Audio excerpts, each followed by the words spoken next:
Good morning everyone. Today we are going towards how to ask question in competitive exam. First you take care how to ask. You check it your question paper also. बघा स्पर्धा परीक्षेमध्ये वेगवेगळ्या प्रकारे कसे प्रश्न विचारले जातात आपल्याला त्या पॅटर्न नुसार अभ्यास करावा लागेल. आता काही प्रश्न तुमच्या पुढे मांडलेले आहेत. You have great idea about chain the wise. You check it your checklist. Chain the wise, then application. You have great idea about tense, but you must take care about how to ask question related tense in each and every examination. परत बघा tense म्हटलं की application आपल्याकडे बरेच काही sequence असतात की sequence नुसार जो भाग आहे तो भाग कोणता. परत बघा आता मी उदाहरण दिलेले आहेत काही जे मागच्या परीक्षेला आलेले आहेत आणि बऱ्याच जणांचे याच्यामुळे निकाल गेले आणि काही जणांचे आलेले आहेत. तर असे कोणते प्रश्न असतात आपल्याला कधी कधी प्रश्न बघितला ना खूप सोपा वाटतो की इट इज करेक्ट आन्सर आणि ज्यावेळेस आन्सर की येते जसे तुमच्या आन्सर की मिळाल्यानंतर कळतं की आपल्या कोणत्या चुका आहेत. बघा फ्रेंड आता ना चेंदवायचा भाग असेल किंवा ऍप्लिकेशनची पद्धत असेल या सर्व पद्धतीमध्ये एक ऑब्झर्वेशन करताना पहिला पॉइंट हा नोट करा जो की आता सिंपल प्रेझेंट म्हटलं की दोन गोष्टी क्लिअर झाल्या पाहिजे. हॅबिच्युअल ऍक्शन कोणती असते जी सातत्याने केली जाते. पण आपल्याला कधी कधी प्रश्न हा पडतो की हाऊ टू सर्च आपण कसं शोधायचं आणि किती प्रमाणात शोधायची म्हणजे हे क्लिअर झालं पाहिजे की टेन्स हा एक टाइम आहे. क्लिअर आहे टेन्स काय आहे टाइम आहे. केवळ टेन्स प्रत्येकाला येतो हे जगाला माहिती पण टेन्स हा टाइमशी रिलेटेड असतो. म्हणून आता वेगवेगळ्या स्पर्धा परीक्षेमध्ये पॅटर्न बदललेला आहे त्या पॅटर्ननुसार तुम्हाला जावं लागेल. कसं जसं की आता मी म्हटलं सिंपल प्रेझेंट तुम्हाला ग्रेट आयडिया आहे कशी बरं की त्या वाक्यामध्ये कर्त्याच्या नंतर क्रियापदाचं पहिलं रूप असतं किंवा क्रियापदाचं पाचवं रूप असतं हे जगाला माहिती आहे. पण आपल्याला हे पण माहीत झालं पाहिजे की सिंपल प्रेझेंट म्हटल्यानंतर त्यामध्ये काही अपवाद गोष्टी रिलेटेड असतात. त्या गोष्टी कोणत्या आहेत हॅबिच्युअल ऍक्शन आहे रिपीटेड ऍक्शन आहे इन्फॉर्मेशन ऍक्शन आहे. या सर्व ऍक्शनशी रिलेटेड कोण कार्य करतं टेन्स कार्य करतो. आता टेन्स म्हटल्यानंतर तुमच्या डोक्यात आलं की क्रियापदावरून काळ ठरतो काळावरून क्रियापद नाही क्रियापदावरून काळ ठरतो. म्हणून आपण प्रश्न कधी कधी असे शोधलेले आहेत चूज द करेक्ट व्हर्ब. आता आपल्या डोक्यात हे कॉन्फिडन्स आला पाहिजे की जेव्हा आपण व्हर्बशी रिलेटेड गोष्टी करतो मग क्रियापदाचं पहिलं आहे दुसरं आहे तिसरं रूप आहे चौथं आहे आणि पाचवं पण आहे. मग क्रियापदाचं पाचवं रूप म्हटलं की तुमच्या डोक्यामध्ये कॉन्फिडन्स आला पाहिजे की हे सिंपल प्रेझेंट आहे. कारण क्रियापदाला जेव्हा एस किंवा आयएस अवस्थेनुसार प्रत्यय लागतो तेव्हा ते क्रियापदाचं पाचवं रूप होतं आणि क्रियापदाचं पाचवं रूप म्हटलं की तुम्हाला कॉन्फिडन्स आला पाहिजे ते काय आहे सिंपल प्रेझेंट आहे. म्हणजे बघा स्पर्धा परीक्षेमध्ये जोपर्यंत तुम्ही प्रश्नपत्रिका शोधणार नाहीये तोपर्यंत तुम्हाला कुठेही कॉन्फिडन्स येणार नाहीये. It is real fact how to do study it is most important part and it is essential part for result. तर आता बघूया आपण काही तुमच्या पुढे प्रश्न मांडलेले आहेत टेस्टमध्ये काही तुम्ही मागच्या प्रश्नपत्रिकाशी रिलेटेड काही गोष्टी आपण केल्या होत्या आठवतं ना. आता मी इथे एक प्रश्न दिलेला आहे तो प्रश्न तुम्हाला नक्की परीक्षेमध्ये दिलेला आढळला असेल. She is eating a mango change the vice.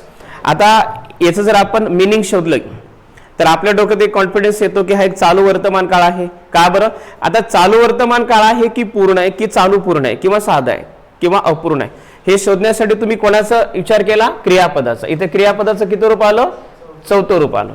चौथं रूप कधी ठरवतं जेव्हा क्रियापदाला आयएनजी प्रत्यय लागतो. आता बघा क्रियापदाला आयएनजी प्रत्यय लागला म्हणून तुम्ही चौथं रूप ठरवलं. आता हे सुद्धा माहीत झालं पाहिजे की क्रियापदाचं चौथं रूप हे चालू क्रियेमध्ये येतो मग ते पास्ट असेल तो फ्युचर असेल किंवा प्रेझेंट असेल. क्लिअर आहे. आता मला सांगा मग आता पहिलं ऑप्शन आहे a mango is being eaten by her. दुसरा ऑप्शन आहे a mango has been eaten by her. तिसरा ऑप्शन आहे a mango has been eaten by her आणि चौथा ऑप्शन आहे नन ऑफ दिस. आता एक ऑब्झर्वेशन करा की आपल्याला काही नियमावली इथं आणणं गरजेचं आहे. कोणती नियमावली येणं गरजेचं आहे यांच्याशी रिलेटेड. चालू क्रियेसाठी चालू क्रियेत स्वरूप दर्शवण्यासाठी काय वापरलं जातं बीइंग वापरलं जातं. काय वापरलं जातं बीइंग.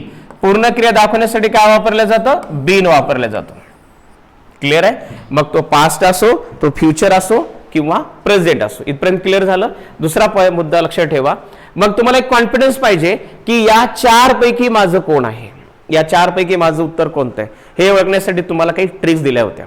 त्या ट्रिक्स तुम्ही नक्की आत्मसात केल्या असतील. जसं की प्रथम कर्म घ्यावे, कर्मानुसार क्रियापद, म्हणजे लक्षात घ्या ऑब्जेक्ट हा एक सब्जेक्ट असतो आणि सब्जेक्ट हा एक ऑब्जेक्ट असतो. ठीक आहे, मग सब्जेक्टचा जेव्हा ऑब्जेक्ट होतो किंवा ऑब्जेक्टचा जेव्हा सब्जेक्ट होतो त्यानुसार कारवाई केली जाते. म्हणजे त्या वाक्यामध्ये तो जो ऑर्डर करेल त्याच्यानुसारच पुढचं क्रियापद चालत असतं, म्हणजे बदलत असतं. जसं की आता इथे बघा, अ मँगो, कर्त्याने केलेली क्रिया ज्याच्यावर घडते, ज्याच्यावर परिणाम होतो तो कोण असतो? ऑब्जेक्ट असतो. बऱ्याच विद्यार्थ्यांना ऑब्जेक्ट, सब्जेक्ट, कॉम्प्लिमेंट कन्फ्युजन होत आहे आणि हे कन्फ्युजन झाल्यामुळे आपण अजूनही परीक्षेमध्ये गोंधळून जातो. आता हे प्रश्नपत्रिका तुमच्यापुढे मांडण्याचा मागे अजेंडा हा आहे की येणाऱ्या विविध स्पर्धा परीक्षेमध्ये आपल्याला यश प्राप्त झालं पाहिजे. बघा, आता ऑब्झर्वेशन केलं असेल की जेव्हा प्रश्न सुरुवातीला दिसतो ना, हा खूप सोपा वाटतो आणि ज्यावेळेस आपण लिहिण्याचा प्रयत्न करतो त्यावेळेस आपल्याला कन्फ्युजन होतो. त्याच्या मागे उद्देश की आपल्याला एका प्रश्नाबद्दल कॉन्फिडन्स नसतो आणि प्रॅक्टिस तर दूरची गोष्ट आहे. प्रॅक्टिस केल्यानंतर तर अपयश येणारच नाही, यशच प्राप्त होतं. हे जगाला माहिती, हे तुम्हाला माहिती. मग आम्हाला क्लिअर झालं की सर दुसऱ्या ऑप्शन मध्ये काय आलं? हॅज बीन आलेलं आहे. म्हणजे तुम्हाला कॉन्फिडन्स आहे. वरचा काळ हा क्रियापदावरून ठरला आणि क्रियापदावरून ठरल्यामुळे क्लिअर झालंय. काय क्लिअर झालं की सर इथे ना चालू वर्तमान काळ आहे, कारण क्रियापदाचं चौथं रूप आहे, पण प्रेझेंट कशामुळे? बी चे रूप आलेले. बी चे रूप कोणतं आलं? Am, is, are. म्हणजे इथे एम इज आर पैकी एक रूप आलं. बी चे रूप तुम्हाला दिलेले होते, be, being, been, was, were, am, is, are. हे कशाचे रूप आहेत? बी चे. त्यापैकी कोण आलं इथे? इज आलं आणि क्रियापदाचं चौथं रूप आलं, म्हणून हा काळ कोणता झाला? Present continuous tense. क्लिअर? मग आता दुसरं ऑप्शन हॅज बीन आलं, म्हणजे तुम्हाला कॉन्फिडन्स आहे. तिसऱ्या ऑप्शन मध्ये काय आहे? हॅज बीइंग आहे, म्हणजे हे सुद्धा एरर आहे आणि नन ऑफ दिस उत्तर होऊ शकत नाही. तर याचं पहिलं उत्तर होतं. का होतं? बघा, स्पर्धा परीक्षेमध्ये जर तुम्हाला प्रश्न दिसल्याबरोबर आपलं उत्तर विदिन सेकंद मध्ये निवडता आलं पाहिजे, कारण या कॉम्पिटिशन मध्ये जेवढे तुम्ही लवकर प्रश्न शोधाल तेवढं तुमचा रिझल्ट लवकर येऊ शकतो. आणि उत्तर शोधताना बी केअरफुली, सावकाशपणे जावं लागेल. घाई केल्यानंतर आपलं गिरवल्याच्या नंतर कळतं की आपलं उत्तर चुकलं, त्यावेळेस काही उपयोग होत नसतो. Please try to understand. मग उत्तर काय? A mango is being eaten by her, हे त्याचं उत्तर कन्फर्म आहे. क्लिअर? त्यानंतर she may write a poem, याचं पण आपला छंद वाईज करायचं आहे. बघा फ्रेंड, या ठिकाणी काय आलं? मे आलेलं आहे. आपल्या डोळ्यासमोर दिसलं may, might, must to, need to, dare to, ought to. These are modal auxiliaries. What is this? These are modal auxiliaries, ज्यांना मराठीमध्ये काय म्हणतो?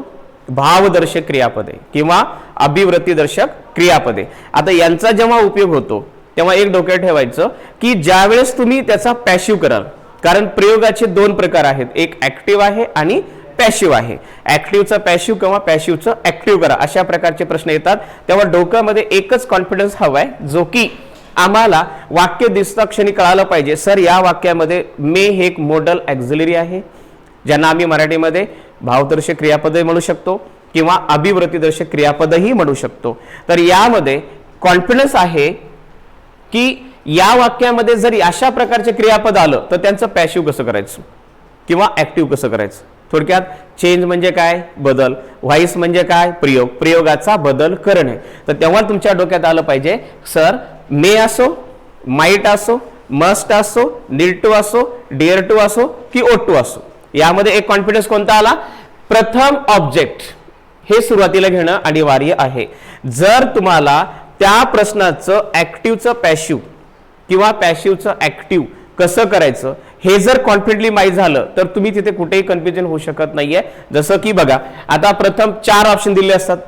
स्पर्धा परीक्षेमध्ये 4 ऑप्शन आहेत. IBPS ला 5 असतात, बँकिंगला 5 ऑप्शन असतात. आता ऑप्शन किती आहेत हे महत्वाचं नाहीये, पण प्रश्न दिसता क्षणी तुम्हाला समजलं पाहिजे की या 4 पैकी माझं कोण, या 4 ऑप्शन पैकी माझं ऑप्शन ॲक्युरेट करेक्ट कोणतं आहे हे ओळखण्याची तुम्हाला फक्त काय पाहिजे? प्रॅक्टिस पाहिजे. मग आता प्रॅक्टिस कधी शक्य आहे? ज्यावेळेस तुमच्याकडे काही शॉर्ट आउट नोट्स असतील, त्या नोट्स तुम्हाला मान्य झाल्या पाहिजे. जसं की आता हे प्रथम ऑब्जेक्ट आहे. आता काही मुलांना ऑब्जेक्ट कळत नाही, काही मुलांना सब्जेक्ट कळत नाही, काही जणांना वर्ब कळत नाही, तर मला सांगा ही विविध रचना कशी करता येणार, हाऊ टू मेक सेंटेन्स, ही आयडिया जर तुमच्या डोक्यात नसेल तर आपण पुढे जाऊ शकत नाहीये. It is most important. मग आता आम्हाला प्रथम नियमावली शोधावी लागेल. तिसऱ्या वाक्यात मे आहे, भविष्यामध्ये माईट येईल, मस्ट येईल, पण may, might, must to, need to, dare to, what is this, these are modal auxiliaries. हे सर्व काय आहेत, अभिवृत्तीदर्शक क्रियापद आहेत. मग या अभिवृत्तीदर्शक क्रियापदावर जर तुम्हाला कॉन्फिडन्स आला तर बघा तुम्हाला एका मिनिटात तुम्ही उत्तर शोधू शकता. जसं की लक्ष द्या, पहिलं ऑप्शन आहे, पहिलं ऑप्शन लक्ष द्यायचं, पहिलं ऑप्शन काय आहे, a poem may be written by her. लक्ष द्या इकडे, पहिलं ऑप्शन काय आहे, a poem may be written by her. दुसरं ऑप्शन काय आहे, a poem may been written by her. तिसरं ऑप्शन काय आहे, a poem has been written by her. बघा फ्रेंड, आता तुम्हाला एक कॉन्फिडन्स आला पाहिजे. कोणता कॉन्फिडन्स, की प्रथम ऑब्जेक्ट. पण आता काही असे विद्यार्थी असतात त्यांना ऑब्जेक्टच माहित नाहीत. परत ऐका, कर्त्याने केलेली क्रिया, कर्त्याने केलेली क्रिया ज्याच्यावर घडते, जो सहन करतो तो ऑब्जेक्ट असतो. जसं की मी आंबा खातो, खाण्याची क्रिया माझ्यावर नाहीये, आंब्यावर आहे, कारण आंबा संपत चाललाय. क्लिअर. मी दूध पितो, पिण्याची क्रिया कशावर होते, दुधावर होते, माझ्यावर होत नाहीये. याचा अर्थ मी जी ऍक्शन घेतोय ही ऍक्शन सहन करणारा कोण आहे, कोण आहे, दूध आहे. म्हणजे दूध काय झालं, ऑब्जेक्ट झालं. तसं आता या वाक्यामध्ये लिहिण्याची ऍक्शन कशावर आहे, पोयम, पोयमवर कृती व्हायली आहे. याचा अर्थ पोयम हे ऑब्जेक्ट आहे. आता जेव्हा आपण त्याचा प्रयोग बदलतो त्यावेळेस काय होतं, लक्ष द्या, हे ऑब्जेक्ट इकडे येतो.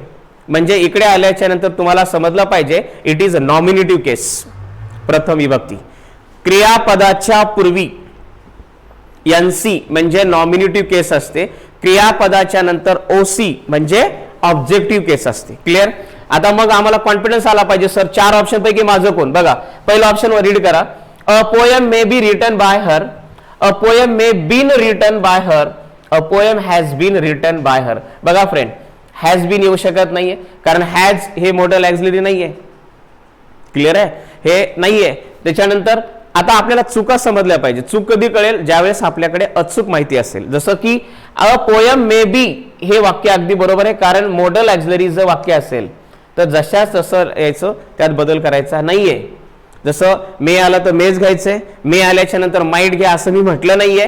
जे भावदर्शक क्रियापद आलेलं आहे तेच तुम्ही पॅसिव्ह करताना करणं गरजेचं आहे. पण त्यामध्ये काही एक रूल दिला होता, जेव्हा वाक्यामध्ये अभिवृत्तीदर्शक क्रियापदे किंवा भावदर्शक क्रियापदे आलेले असतात त्यावेळेस त्यांच्या जोडून बी हे घेणे अनिवार्य आहे. म्हणून बघा, अ poem may be written by her हे त्याचं अचूक उत्तर आहे. अचूक म्हणजे चूक नाही, अचूक म्हणजे बरोबर. त्यानंतर आता आम्हाला बरोबर कळल्याच्या नंतर चूक कळेल, म्हणून आयोग प्रश्न करतो, खालील बिनचूक विधान ओळखा, खालील अचूक विधान ओळखा. काही विद्यार्थी मित्रांना बिनचूक आणि अचूक यामधलाच फरक माहित नाहीये, म्हणून त्यांना आन्सर की आल्यावर कळतं की आपलं उत्तर इथे ते गेलेलं आहे, त्यावेळेस उपयोग नसतो. ठीक आहे. मग आता चूक काय बघा, हे बिनचूक झालं. आता चूक काय, या वाक्यामध्ये मेच्या पुढे बिन चालत नाही, तिथे बी पाहिजे होतं, म्हणजे या वाक्यामध्ये हे चूक आहे. त्यानंतर अ पोयम हॅज बीन, इथे हॅज येऊ शकत नाही फ्रेंड, कारण ऍक्टिव्ह मध्ये जे वर्ब आलेलं आहे, मॉडेल ॲक्झिलरी आलेलं आहे, त्याचं आपण दुसरं रूप घेऊ शकत नाही. हा आयोगाचा नियम आहे. क्लिअर आहे. आयोगाचा म्हणण्यापेक्षा ग्रामरचा नियम आहे, कारण ग्रामरच्या नियमाने आपण फायटिंग करतो. ठीक आहे. म्हणून हे उत्तर पण चूक आहे, हे पण चूक आहे. मग डी तर नन ऑफ दिस, हे तर अगोदरच क्लिअर आहे की याच्यात काही पर्याय दिलेलेच नाहीये. Okay. Next, why did he eat a mango. बघा फ्रेंड, हे डब्ल्यूएस टाइप्स आहे. आता प्रश्न विचारण्याच्या दोन पद्धती, yes no type, WS types. Clear. Yes no type म्हटलं की वाक्याची सुरुवात सहाय्यकारी क्रियापदाने. बघा आता, do oblique do, do oblique does oblique did, it is helping verb. Not only helping verb but also main verb. जर सब्जेक्टच्या पूर्वी डू आलं तर ते सहाय्यकारी क्रियापदाचा रोल करतो प्रश्न विचारण्यासाठी, आणि जर कर्त्याच्या नंतर डू किंवा डज आलं तर समजून घ्यायचं ते मेन वर्बचा रोल करतो. क्लिअर आहे. आता मला सांगा, डब्ल्यूएच का आहे, कारण वाक्याची सुरुवात डब्ल्यूएच शब्दाने झालेली आहे. मग व्हाय असेल, व्हॉट असेल, व्हेन असेल, हुम असेल, विच असेल, एक्सेट्रा. ठीक आहे. आता त्यानंतर बघा फ्रेंड, इथे ना आपल्याला काळ ओळखावं लागेल. Did. Do oblique does it's identity of simple present instead of means in addition to. जर डीड आलं it's identity of simple past. आणि सिंपल पास्ट म्हटलं की तुमच्या डोक्यात कॉन्फिडन्स आला पाहिजे. याचे सहाय्यकारी क्रियापद दोन आहेत, वॉज किंवा विअर. पण आपल्याकडे काही नियमावली माहिती झाली पाहिजे. ती म्हणजे कोणती? जेव्हा ऍक्टिव्हचं पॅशिव्ह, लक्ष द्या, जेव्हा ऍक्टिव्हचं पॅशिव्ह केलं जातं त्यावेळेस वाक्याच्या सुरुवातीला आलेला जोही डब्ल्यू शब्द असेल तो जशाच तसा मांडावा लागतो. जसं की व्हेन असेल, व्हॉट असेल, व्हेअर असेल, हाऊ असेल. म्हणजे बघा आता या चार पैकी आपलं उत्तर कोणतं हे जर निवडायचं असेल विदिन सेकंड मध्ये, तर त्यासाठी तुम्हाला पारदर्शक नॉलेज येणं गरजेचं आहे. ते कधी येऊ शकतं? प्रॅक्टिस केल्यानंतर. प्रॅक्टिस कधी होऊ शकते? त्याची नियमावली दिली तर. म्हणजे स्पर्धा परीक्षेमध्ये गोंधळ करून चालता येणार नाहीये. आता इथून पुढे होणाऱ्या ज्याही स्पर्धा परीक्षा असतील त्यावेळेस तुम्हाला परीक्षा दिल्यानंतर पश्चाताप नाही व्हायला पाहिजे. परीक्षा देण्याच्या अगोदर झाला तर किमान तुम्ही ऍक्शन तरी घ्याल की हे उत्तर चुकू शकतं. इथे आपल्याला हे अलर्ट राहणं गरजेचं आहे. जसं की आता व्हाय did he eat a mango. आता बघा पहिला ऑप्शन आहे was a mango eaten by him. Second आहे is a mango eaten by him. Are a mango eaten by him. आणि उत्तर नन. आता मित्रांनो या चार पैकी माझं कोण? तर डी ऑप्शन बरोबर आहे. आता डी ऑप्शन का बरोबर आहे? याचा अर्थ आपल्याला काहीतरी नॉलेज प्राप्त झालेलं आहे. कसं बघा, डब्ल्यूएस शब्दांचं, डब्ल्यूएस प्रकारचं जे क्वेश्चन आहे यांचं पॅशिव्ह करताना वाक्यामध्ये आलेला जो डब्ल्यू शब्द आहे तो जशाच तसं घ्यावा लागतो. त्यानंतर सर्वात महत्वाचं बघा, वाक्यातील काळ शोधावा लागतो. काळानुसार, त्यानंतर कर्मानुसार योग्य ते सहाय्यकारी क्रियापद घ्यावं लागतं. क्लिअर आहे? योग्य ते सहाय्यकारी क्रियापद कशानुसार घ्यायचं? केवळ काळानुसार नाही. काळाचा शोध घेतल्यानंतर ऑब्जेक्ट कोण आहे, ऑब्जेक्ट कोण आहे म्हणजे मेल आहे का फिमेल हे घेणं ते नाहीये. ते सिंग्युलर आहे की प्लुरल आहे, एकवचनी आहे का अनेक वचनी आहे, यानुसार तुम्हाला पुढची फायटिंग करावी लागते. तर बघा अशा अनुषंगाने जर विचार केला तर बघा या तीनही ऑप्शन मध्ये व्हायची सुरुवात झालेली नाहीये. याचा अर्थ पहिला option was a mango eaten by हिम हे उत्तर अगदी बरोबर आलं असतं, पण यांच्यापूर्वी जर हा व्हाय शब्द घेतला असता तर. लिसन केअरफुली. जर ए ऑप्शन बरोबर आलं असतं कारण त्याच्यापूर्वी जर वाक्याच्या सुरुवातीला ऍक्टिव्ह मध्ये जो डब्ल्यू शब्द आला तो जशाच तसं घ्यायला पाहिजे होता, पण तो घेतला नाही म्हणून हे उत्तर रॉंग आहे. आता शोध घेऊया बी ऑप्शन का रॉंग आहे. बघा इथे इज आलेलं आहे, साहजिक आहे. डू ऑब्लिक डज आलं असतं तर तुम्ही एम किंवा इज किंवा आर पैकी एकाला निवडलं असतं, नो डाऊट. बट इथे डीड आहे. डीड आहे म्हणजे हा सिंपल पास्ट आहे आणि सिंपल पास्ट असेल तर ॲमिजर चालत नाही कारण टू बी चे भूतकाळी सहाय्यकारी क्रियापद वॉच किंवा विअर आहे म्हणून हे उत्तर रॉंग आहे. हे पण रॉंग आहे. त्यानंतर आर बघा, आर हा सुद्धा ॲमिजरचाच एक भाऊ आहे. जसं टू बी चे वर्तमानकाळी सहाय्यकारी क्रियापद एम किंवा इज किंवा आर या तिघापैकी एक आहे. तिघापैकी कोणता जरी भाऊ आला तर ते वर्तमान काळाचेच पिल्ले आहेत. You know am oblique is oblique are म्हणजे हे सुद्धा रॉंग आहे. म्हणून उत्तर काय? None of this. आंधी टोल्यावाला नन ऑफ दिस कडे जाऊ शकत नाही. ज्याला अभ्यास झालेला आहे तोच कॉन्फिडेंटली सांगू शकतो की यापैकी एकही उत्तर बरोबर नाहीये. मला सांगा ही जर प्रॅक्टिस झाली तर भविष्यामध्ये येणाऱ्या ज्या विविध स्पर्धा परीक्षा आहेत त्यामध्ये find the error, error deduction म्हणतो आपण त्यांना, दिलेल्या वाक्यातील चूक भाग ओळखा, अचूक भाग ओळखा, हे कधी शोधू शकतो? ज्यावेळेस आपल्याला कॉन्फिडन्स आलेला असेल. ठीक आहे. त्यानंतरचा प्रश्न आहे बघा, when I saw my result I dash dash. बघा आपल्याला माहिती आहे जेव्हा एक छोटी घटना घडते तेव्हा एक मोठी घटना चालू असते. एक छोटी घटना घडते तेव्हा एक मोठी घटना चालू असते. जसं की समजा पापा घरामध्ये प्रवेश केला पापानी, आई स्वयंपाक करत होती. लक्ष द्या, याच्यामध्ये पापा घरी आले म्हणजे काय मोठं कार्य केलं नाही, घरी आले. पण मोठं कार्य कोणतं चालू आहे? घरामध्ये आई स्वयंपाक करत होती. हे काय झालं? मोठं कार्य झालं. सर पण आम्हाला हे कसं ओळखता येईल? आम्हाला टेन्स माहिती आहे, सर्व माहिती आहे, पण टेन्सचा युजेस काय? तर लक्षात घ्या friend, tense it is related of time. Tense काय असतो? टाइमशी रिलेटेड असतो. टाइम ज्यांना कळाला तोच टेन्सचा युजेस करू शकतो. द सिक्वेन्स ऑफ टेन्सेस ज्याला आपण काय म्हणतो? ऍप्लिकेशन्स. यावर विविध स्पर्धा परीक्षेमध्ये प्रश्न येतात आणि बऱ्याच विद्यार्थ्याला वाटतं की टेन्स आला म्हणजे माझं उत्तर क्लिअर झालं. पण लक्षात घ्या टेन्स येऊन चालणार नाही. तर टेन्सच्या नंतरची पुढची बाजू आहे त्याचा सिक्वेन्स तुम्हाला माहित झाला पाहिजे की या साध्या वर्तमान काळाचा उपयोग कुठे करायला पाहिजे, प्रेझेंट कॉन्टिन्युअस कुठं असतं, प्रेझेंट परफेक्ट कुठे असतो, प्रेझेंट परफेक्ट कॉन्टिन्युअस कुठं असतं, केवळ त्याचे फॉर्मॅट पाठ करून ते झालं अकॅडमिक. हे अकॅडमिक नाही, हे फंक्शनल ग्रामर आहे. आपल्याला इथे बदल करावा लागेल. एक शब्द हा नाउन असू शकतो, एक शब्द हा वर्ब असतो, एक शब्द हा ऍडजेक्टिव्ह पण असतो, एक शब्द हा ऍडवर्ब पण असतो. याचा अर्थ ठरलेला नाहीये, ही अकॅडमिक नाहीये, हे फंक्शनल. हे विद्यार्थ्यांनी लक्षात घेतलं पाहिजे. अकॅडमिक ग्रामर हे खूप सोपं वाटतं आणि मग परीक्षेला गेल्याच्या नंतर तिथं विचारलं जातं the error deduction, find the error. तिथे विद्यार्थी कन्फ्यूज होतात. त्याचं कारण आहे त्यांनी फक्त अकॅडमिक ग्रामर शोधलेलं आहे. मित्रांनो, स्पर्धा परीक्षेमध्ये अकॅडमिक नाही, फंक्शनल ग्रामर हे महत्वाचा भाग लक्षात ठेवला पाहिजे.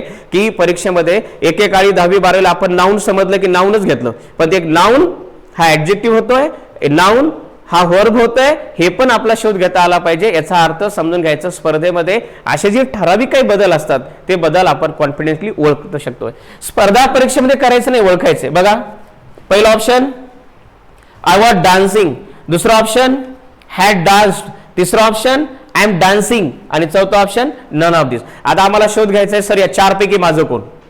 आपल्याला स्पर्धा परीक्षेमध्ये ओळखण्याची गरज आहे. आपण हे काही अकॅडमिक मध्ये आपण केलेले डायरेक्ट इनडायरेक्ट करा, चेंज वाईज करा, आजकाल डिरेक्ट, आजकाल इनडिरेक्ट, अगोदर तर आम्ही डायरेक्ट बोललो है ना.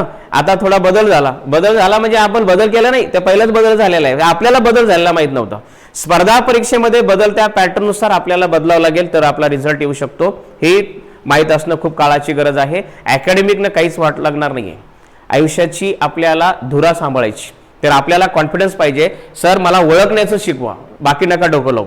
मला PhD करायची नाही, मला नोकरी पाहिजे. म्हणून लक्षात ठेवा एवढंच, जेव्हा साध्या भूतकाळाच्या सुरुवातीला टाइम क्लॉज व्हेन ॲज सोडण्यात येतो, लक्षात ठेवा, तेव्हा समजायचं याच्या जोडीला पास्ट कॉन्टिन्युअस असतो.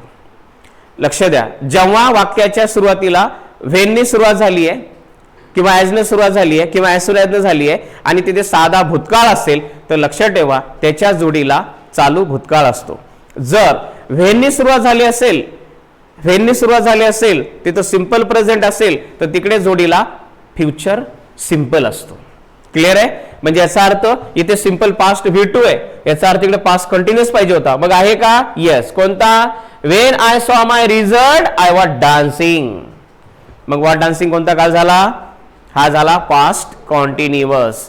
याचा अर्थ साध्या भूतकाळाच्या जोडीला जेव्हा चालू भूतकाळ असतो तेव्हा एक आपण शोध घेऊया. ही पहिली घटना का दुसरी घटना हे नंतर शोध घ्यायचा आहे. की महत्वाची घटना म्हणण्यापेक्षा छोटी घटना कोणती? रिझल्ट बघितला. पण सर्वात मोठी घटना कोणती? जी चालू असते ती म्हणजे मी डान्स करत होतो. क्लिअर. हे झालं. म्हणजे याचा अर्थ हे चुका आहे. मग इथं काय आलं? Had danced. हॅड डान्स कोणता काळ आहे? पास्ट परफेक्ट आहे, इथे चालत नाहीये. इथे काय आलं? I am dancing. लक्ष द्या, साध्या भूतकाळाच्या जोडीला चालू वर्तमान काळ नसतो. हा ग्रामरचा नियम आहे. म्हणून इथे उत्तर काय? लवकर सांगा, उत्तर काय इथे? I was dancing. Clear. Clear. त्यानंतर she writes her a letter. बघा फ्रेंड, तुम्हाला मी एक वेळेस सांगितलं होतं की ऑब्जेक्ट पण दोन प्रकारचे असतात. एक डीओ म्हणजे डायरेक्ट ऑब्जेक्ट, आयडीओ म्हणजे इनडायरेक्ट ऑब्जेक्ट. अप्रत्यक्ष कर्म आणि प्रत्यक्ष कर्म जेव्हा एका वाक्यामध्ये येतात, लक्ष द्या, दोन कर्म म्हणजे समजून घ्यायचं, एक अप्रत्यक्ष आणि नंबर 2चं प्रत्यक्ष. प्रत्यक्ष कर्म हे वस्तूशी रिलेटेड असतं. प्रत्यक्ष कर्म कोणाशी रिलेटेड असतं? वस्तूशी.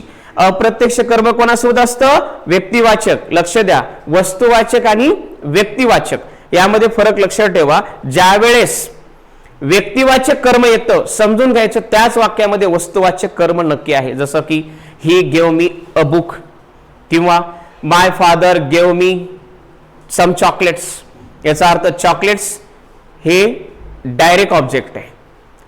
चॉकलेट डायरेक्ट ऑब्जेक्ट आहे, पण मी हा इनडायरेक्ट ऑब्जेक्ट आहे म्हणजे अप्रत्यक्ष कर्म आहे. क्लिअर.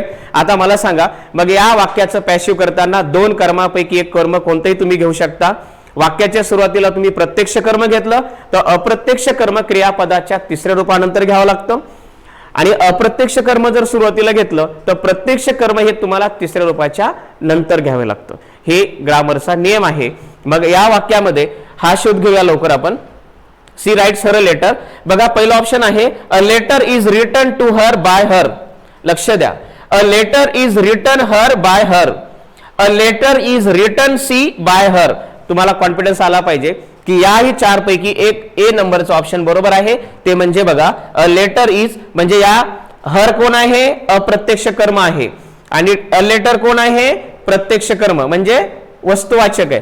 हर कोण आहे, व्यक्तिवाचक आहे. तर आपण या वाक्या ऑप्शन पहिलं का बरोबर आहे, कारण प्रथम हे प्रत्यक्ष कर्म घेतलेलं आहे आणि या प्रत्यक्ष कर्मानुसार क्रियापदाचं रूप घेतलं, त्यानंतर क्रियापदाचं तिसरं रूप, त्यानंतर जे शिल्लक राहिलेलं आहे कर्म जे अप्रत्यक्ष आहे तेथे टू जोडून हर घेतलेला आहे. म्हणून लक्षात घ्या फ्रेंड, हे ए ऑप्शन अगदी बरोबर आहे. बी का बरोबर नाहीये, कारण या वाक्यामध्ये लक्ष द्या रिटर्नच्या नंतर हर घेतलेलं पण टू ने जोडलेलं नाहीये, म्हणून हे वाक्य एरर आहे. त्यानंतर a letter is written she. बघा या ठिकाणी काय केलंय, एनसी केलेली आहे. नियम आहे सब्जेक्टच्या पूर्वी, लक्ष द्या सब्जेक्टच्या पूर्वी ऑब्जेक्टच्या पूर्वी हे कॉम्प्लिमेंट काय आहे, ऍग्रीमेंट काय आहे, हे तुम्हाला नक्की ओळखता आलं पाहिजे. पण इथे एकच शोध घ्या की क्रियापदाच्या नंतर कधीच नॉमिनेटिव्ह केस नसते, क्रियापदाच्या नंतर नेहमी ऑब्जेक्टिव्ह केस असते. क्लिअर आहे. क्रियापदाच्या पूर्वी हा नॉमिनेटिव्ह केस असतो एनसी, पण क्रियापदाच्या नंतर काय असतो, ऑब्जेक्टिव्ह केस असतो. पण या ठिकाणी काय हे क्रियापद काय आहे, रिटर्न, इथं काय घ्यायला हर घ्यायला पाहिजे, इथं काय आलं, सी आलं, म्हणून हे सुद्धा रॉंग आहे. म्हणून याचं उत्तर सुद्धा ए ऑप्शन आहे. मित्रांनो, स्पर्धा परीक्षेमध्ये कशा प्रकारचे प्रश्न येतात यावर आपण तर चर्चा केलेली आहे. पण आता सर्वात महत्वाचा मुद्दा कोणता की अजून काही मी तुम्हाला काही दिले होते काही भाग, त्या भागामध्ये काळावर दिला होता एक प्रश्न, काळाशी रिलेटेड. काळ जगाला माहिती आहे, तुम्हाला माहिती आहे, पण बघा काही जणांचं जे कन्फ्युजन झालेले उत्तर आहेत मागच्या स्पर्धा परीक्षेमध्ये, बऱ्याच जणांनी इथे काही जणांना अपयश आलेलं आहे, काही जणांना यश आलेलं आहे. तर असे काही आता अपवाद 10 प्रश्न आहेत, हे तुमच्या पुढे मी मांडण्याचा प्रयत्न करतो की याच्यामध्ये उत्तर बरोबर का आहे. बघा पहिला प्रश्न, he dash dash a poem right now. Clear. Right now म्हटल्यानंतर तुमच्या डोक्यात कॉन्फिडन्स आला पाहिजे की जेव्हा वाक्यामध्ये तुम्हाला मी अगोदर सांगितलंय टेन्स टाइम या टाइम टेन्स, हे दोन गोष्टी तुम्हाला क्लिअर झाल्या पाहिजे. आता बघा ज्यांचं उत्तर बरोबर आहे त्यांनी काहीतरी लॉजिक बरोबर यूज केलेलं आहे, पण ज्यांनी लॉजिकलाच माहित नाहीये, स्पर्धा परीक्षेमध्ये लॉजिक आम्हाला सिस्टम मध्ये कळालं पाहिजे. आता बघा या वाक्यामध्ये कोण आला टाइम एक्सप्रेशन, राईट नाऊ. तर तुमच्या डोक्यात आलं पाहिजे दिलेल्या वाक्यामध्ये now, right now, at the present moment, today, this evening, this time expressions are used in present continuous tense. जर या वाक्यामध्ये या प्रकारचे जर बघा लक्षात घ्या, जर आपल्याला चालू वर्तमान काळ यूज करायचा असेल तर त्या वाक्यामध्ये हे शब्द येणं गरजेचं होता, राईट नाऊ. आता मला सांगा वॉज रायटिंग, रिटन हा पहिला ऑप्शन आहे. नंबर 2चा ऑप्शन आहे हॅज रिटन, तिसरा आहे इज रायटिंग. तर लक्षात द्या प्रेझेंट कंटिन्युअसचं ऑप्शन कोणतं बरोबर आहे, इज रायटिंग हे ऑप्शन अगदी बरोबर आहे, कारण ते चालू वर्तमान काळ आहे, ज्याला आपण अपूर्ण वर्तमान काळ म्हणतो. अपूर्ण वर्तमान काळ म्हणजे काय, जी क्रिया संपलेली नाही अजून चालू आहे. त्यानंतरचा प्रश्न आहे I dash your brother yesterday. बघा या ठिकाणी पण कोण आहे, एस्टरडे. हे काय आहे, भूतकाळामध्ये घडलेली घटना आहे. बघा जी घटना भूतकाळामध्ये घडलेली असते असे दाखवणारे जे शब्द आहेत ते म्हणजे yesterday, in, the day before, before 1 year, last Sunday, last Monday, last year, etcetera etcetera. हे कोण आहेत, सिंपल पास्टशी रिलेटेड शब्द आहेत. म्हणजे या वाक्यामध्ये एस्टरडे आलं म्हणून सिंपल पास्ट पाहिजे होता. तर मला सांगा पहिल्या ऑप्शन मध्ये इज मीटिंग हा चालू वर्तमान काळ आहे, म्हणजे हे बरोबर नाहीये. त्यानंतर हॅज मेट हा तर प्रेझेंट परफेक्ट आहे, हे पण बरोबर नाहीये.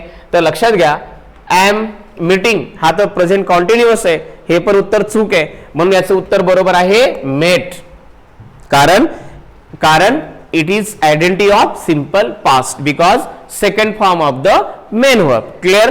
त्यानंतर तिसरा जो प्रश्न आहे I dash lunch 1 hour ago.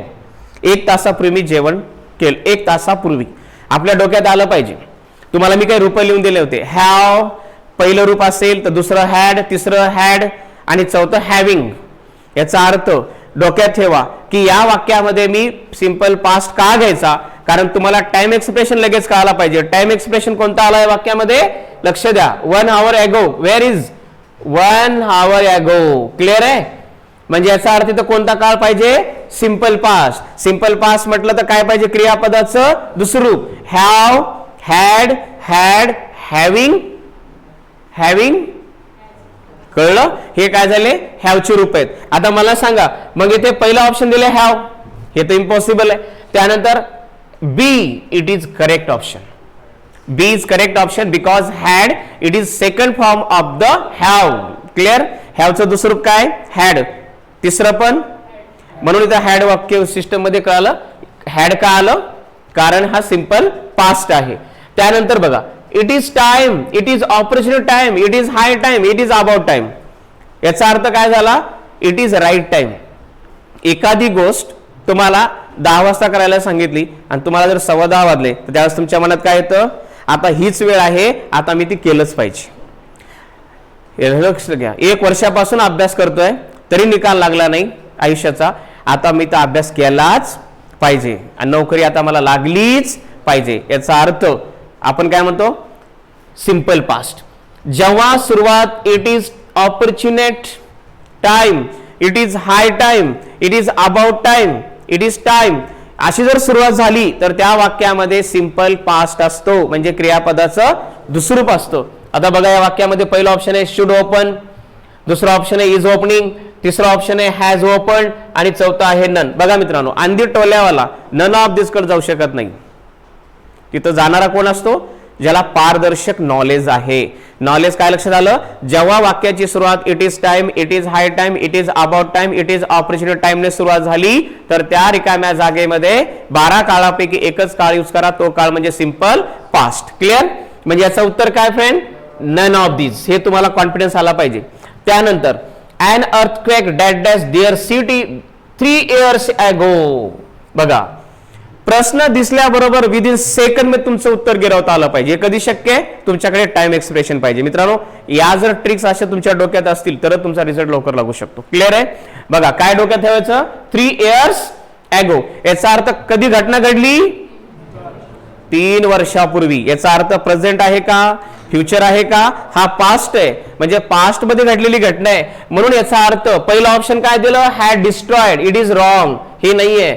Is destroying, हे सुद्धा नाहीये, कारण तो सुद्धा प्रेझेंट कंटिन्यू झाला. आणि विल डिस्ट्रॉय, हे सुद्धा उत्तर होऊ शकत नाही. तर उत्तर काय होतं? None of these. कारण तिथे कोणता काळ यायला पाहिजे? Simple past. कारण ही घटना कधी घडली आहे? काही, जसं की काही लोक माझे आजोबा मेलेले होते, मग आता कुठे? माझे आजोबा मेले, याचा अर्थ डबल आलेले नाहीयेत. एखादी घटना भूतकाळामध्ये घडल्यानंतर डबल घडत नसते. तो 2015 मध्ये 12वी पास झाला होता, नाही पास झाला. 2011ला जन्माला होता, जन्माला, कारण तो डबल जन्मणार नाही, हे लक्षात ठेवा. ही घडलेली घटना डबल घडत नसते. हे दाखवणारे जे शब्द आहेत ते टाइम एक्सप्रेशन तुमच्या डोक्यात कॉन्फिडेंटली आला पाहिजे, म्हणजे तुम्हाला उत्तर निवडायला वेळ लागणार नाहीये. म्हणून याचं उत्तर नन ऑफ दिस. त्यानंतर पुढचा प्रश्न, I dash this house in 1970 for 2 lakh. बघा फ्रेंड, इथे सुद्धा सिंपल पास रिलेटेड गोष्ट आहे, कारण त्यांनी फ्लॅट जो खरेदी केला, कधी केला? 1970 मध्ये. याचा अर्थ हा प्रेझेंट आहे, हा फ्युचर आहे, हा काय झाला? पास्ट झाला. याचा अर्थ भूतकाळामध्ये घडून गेलेल्या गोष्टी दाखवण्यासाठी जे शब्द आहेत, yesterday, in, last Sunday, last Monday, in 99, in 2000 etcetera etcetera, याचा उल्लेख झाला तर कोणता काळ पाहिजे? सिंपल पास्ट पाहिजे. तर बघा, पहिला ऑप्शन आहे हॅव बोट, तिसरा आहे हॅड बोट, तिसरा विल बाय आणि चौथा आहे बोट. याचा अर्थ 4 क्रमांकाचं उत्तर बरोबर आहे, because it is second form of the main verb. And second main verb लक्षात द्या, इथे जर सेकंड फॉर्म मेन वर्ब आलं तर सिंपल पास्ट. काळ हा क्रियापदावरून ठरतो. क्रियापदाचं पहिलं 5 रूप म्हटलं की सिंपल प्रेझेंट, चौथं म्हटलं की कॉन्टिन्युअस, बघा तिसरं रूप म्हटलं की परफेक्ट, मग ते प्रेझेंट असेल, पास्ट असेल किंवा फ्युचर असेल. क्लिअर? त्यानंतर बघा, it is time, it is time he dash dash, it is time he dash dash the phone. आता मला सांगा, इथे सुद्धा ही वेळ आहे, मला 11लाच फोन चालू करायला पाहिजे होता, पण 11:30 वाजले, आता मी ते चालू करायलाच पाहिजे. याचा अर्थ मी अ लिटल लेट झालो. याचा अर्थ वाक्य सुरुवात कशाने झाली? इट इज टाइम, म्हणजे इथे सुद्धा सिंपल पास्ट पाहिजे. मग इथं उत्तर पहिलं ऑप्शन काय? विल स्टार्ट, दुसरं काय? हॅज स्टार्टेड, तिसरं काय? Is starting. म्हणून उत्तर काय? नन ऑफ दिस. बघा मित्रांनो, नन ऑफ दिस कडे कोण जाऊ शकतं, यापैकी उत्तर नाही म्हणण्यासाठी आपल्याला अभ्यास करावा लागतो आणि तेही रूल्स आणि रेग्युलेशन नुसार. तर अपेक्षा करतो हे तुम्हाला क्लिअर झालंय.